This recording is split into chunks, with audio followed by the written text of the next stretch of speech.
Salutations, everybody. It is Matty here today. Hope you're all doing absolutely excellent. I gotta say, I know I am. I just got back from North Carolina after being there for 5 days, and I gotta say, I absolutely love it there. The food is incredible, but the people are, retro game stores are, tons of vintage clothing stores. Like, it's my place, man. Absolutely love it there. But today, we're talking about the Blood of Dawnwalker a couple of days later than I would have liked to, because while I was out vacationing, we got 20 minutes of gameplay for this title. Now, I've been holding off on talking about this one because I know a lot of y'all have wanted me to. Like, yo, you talk about RPGs all the time, and this is the next game from the Witcher 3 devs. Like, what's the holdup here? Well, I was put on watch by the developers themselves. They sent me this little letter in the mail, and it comes with this thing here. And they go like, hey, we're going to drop this new trailer. Keep an eye out. By the way, much appreciated and stuff, but like, I don't know anything about this game up until this point, so I'm thinking like, what is actually happening here? Then we get a CG trailer, and you know my vibe with CG trailers. Cool. I understand what this thing will feel like maybe, but I want to know what I'm going to be playing. And on that note of like random things coming in the mail, again, I don't want to sound ungrateful, but like we get some seriously random things in the mail. Let me show you. My lovely friends at Atlas, they send me this box here for the new Rido remaster game, right? I'm like, oh, what goodies are in here? Watch this. I wish I was kidding. They sent me the main character outfit. I think I got to do the whole video looking like this now, because I just went to the effort of buttoning this damn thing up. Nonetheless, we do get these random things in the mail at times, and while it's appreciated, I just want to wait and see the game. And then we finally get a gameplay trailer. I'm like, okay. And so while I saw a lot of Witcher 3 in that trailer, I wasn't quite there yet because a lot of recent releases have kind of left me feeling a bit burnt on how, oh, we're the ex-devs of the thing you love, so clearly this is going to be good. And I'm still a bit wary about some elements of Blood of Dawnwalker that I'll talk about, but overall, this 20-minute gameplay dump did tell me one thing, and that choice is going to matter on a whole new level with this game because of the way its night and day system works. The other reason I'm really pumped about it is because I am a huge fan of Vampire. I absolutely adore that game, one of my favorite RPGs of the last generation, so you'll hear me talk about it a lot when talking about this game, especially this video. But ladies and gentlemen, that's kind of the setup. Let's talk a bit about Blood of Dawnwalker in this 20-minute gameplay dive. What's going on in here? If you're new here, you're into what's going on with RPGs, or just watching me dress up as random video game characters that don't have to do with anything I'm actually talking about, then consider subscribing. I think I need to get one critique off my chest, and it is definitely the camera. The camera in this game is a problem, because otherwise I think it is very Witcher, and I almost feel like the way they've positioned this camera is so that people don't draw such a direct, heavy line to The Witcher 3. But it's already happening. Like, when you just hear the music even, you see the world, I'm just going, this is, you may as well tell me this is a new spin-off in the Witcher universe, and I'd believe it. Because when you're exploring this big open world, this camera is really close to the character's back. Like, it's when Geralt's using his Witcher senses type close. I think it's all right for combat. I was reading the comments and seeing kind of what the community sentiment was. Most people said it's all right for combat. I'm of the mindset that I think it should be pulled out for both exploration and combat, simply because when you're in combat, there's a lot of parrying and deflecting that we'll talk about in a moment here. And I saw even in the demo, the character getting blindsided multiple times. And I think given they talked a lot about the challenge of this game and how you can tackle things out of order, I'd like for the game's mechanics to support that challenge as best as possible. And that means allowing me to, you know, in a third-person game, see the enemies around me. Maybe not full camera out like Batman Arkham, but again, The Witcher 3 seems like a pretty fair compromise here, given it's pretty much a touchstone for everything else. That really is my only concern walking out of the video. Otherwise, everything in the game I thought looked pretty damn good. Like, I gotta say, as a huge Vampire fan, I loved how that game played with the morality of being a vampire. Now, in this game, you're playing as Cohen, who is a vampire hunter. Like, the dude has vampire powers, but he's hunting other vampires, which I think is just an interesting concept. Now, in Vampire, when you're going around and choosing whose blood you want to suck and all the different people you want to kill or screw over or help out, there is that balance of like the needs of a vampire versus the morality of a human. And I feel like this is carrying that torch forward. I always remember Don't Nod and Focus saying that, oh, if Vampire sells 1 million copies, we'll make a sequel. And I'm still waiting on that sequel. I'm still waiting. I would do anything, especially because Focus is such a sick publisher. They got way more money now. Like Vampire 2 with an even bigger budget would be crazy. But that's kind of what this is to me. It's like the Vampire 2 I never got, because you'll see throughout the demo, there's like choices when you're going around in stealth on if you want to knock someone out by draining a little bit of their blood, or just by draining all their blood and leaving them a husk. And I just think those little bits of morality within all the facets of the gameplay work really well with these vampire style titles, which again is what I thought Vampire did excellently. Vampire also had a little bit of the edge where you're in a smaller city and like every action that you take interacts with someone else on this giant web of characters. Again, absolutely adore it. And if you're excited for this game at all, given it's coming out in 2026, it would not be a bad idea to try out Vampire for the first time. Just throwing it out there. I absolutely love that game. Some people complain about the combat, but I think it's perfectly fine. You know, check out some reviews. We've done one here on the channel.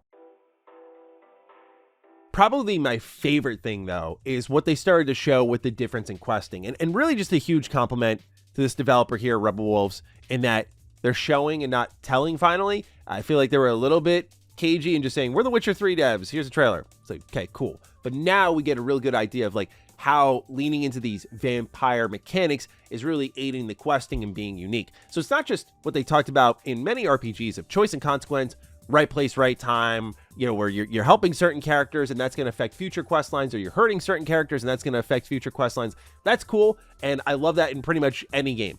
It seems like this game has that, but what they're also showing is depending on when you tackle a mission, that's going to dramatically change things, and it's on display here, right? So you go during the daytime and it's a completely different mission from the one you do at nighttime. Like you go during the daytime and you're talking to people and you get in no problem and you blend in well, but at nighttime there's a lot of rooftop exploration and using like the scaffoldings to sneak in and finding like a vampire lord in there waiting for you that is a huge boss fight. This again started to highlight to me a little bit of the camera woes where you really were getting hit from behind, but otherwise I like that your combat style changes at night because you're a vampire.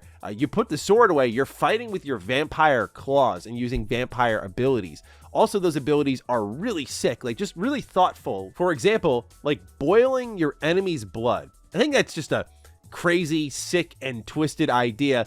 And I love how cinematic they made these abilities. They still do the kind of Witcher ability wheel, but instead of keeping it third person, they actually have you go in first person and look at your target. When you select them, it kind of zooms from the reticle to the person you're targeting and does something, again, cinematic, plays the VFX. It's really cool, really satisfying. And this is in a not fully polished state. As they defined in this video, it's pre-beta footage. And I think it looks really good for that stage of development because there are things like combat animations or the way enemies react to certain attacks where I feel like those can easily be polished up, but the broad, big pieces are there. And seeing that, again, time really affects your questing, but also they really advocated for player freedom. Like you can go and just straight up challenge these targets whenever you want, and how you do it is really up to you. It's something that we really complimented Kingdom Come Deliverance 2 for doing, where you have just really excellent quest design where the objectives are incredibly simple because there's a million and one ways of getting to that final point. Like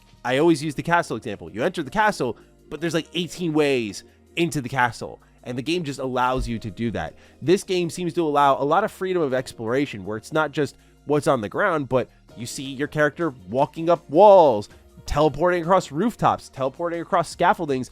And when I saw that in the trailers, I was a little bit worried this might be contextual. This is something that Vampire does do. Like there's a lot of contextual, laney, alleyway exploration. You can only go through specific doors and specific buildings or specific rooftops, that kind of thing. And it works for the style game it is and the time it released. But again, talking about that true evolution of those ideas, I feel like Blood of Dawnwalker really seems to be opening things up, truly open world. I mean, you look at the city design, and again, it looks like something ripped straight out of The Witcher 3. So it seems like they're really connecting with that element of the game. They also seem to be like really just connecting with the way they deliver story and the way it synchronizes with the music and character choice. It has all of those things I loved about The Witcher 3, the way the dialogue transitioned beautifully into cutscenes, and there was a ramping intensity to it, and it put all the choice in the player's hands.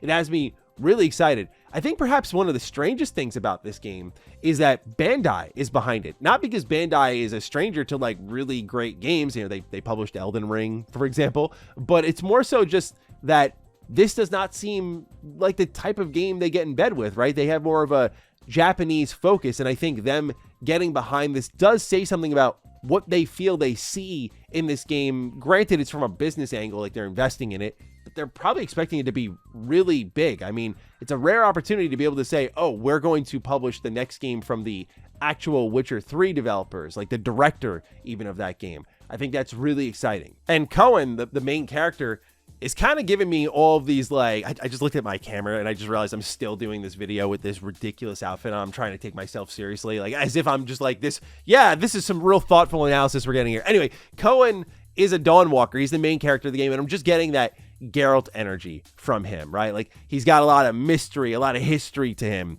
and I want to learn more about who this character is, especially because in the case of, it's funny, something like The Witcher, where the books were established and then there's Witcher 1, 2, and 3. I started with Witcher 2 and then Witcher 3 and then read one of the books on my Kindle, and that was all I really got into it. Whereas this feels like a fresh from the ground up start where you have this brand new main character from this team, and I'm curious to see how they build them out without really established lore behind him. Like, how blank slate is he? How much do I imprint on him? It seems like a lot given the choices you can make, but he also has the look and the appearance of a character that would do some good things or some evil things, which is not easy to do. Like, the visual design of Geralt works really well because he sounds kind of evil and tired to me, and so that fits the kind of villainous playthroughs, but also because of the way he's designed and how he's seen so much when he's nice to people, it kind of works well. And I feel like, again, the visuals of Cohen work really well in that aspect too. So just really interested to see how this game evolves. I'm not like head over heels hype, I would say. It's more like okay, if they keep polishing this thing up, I think this is going to be really good.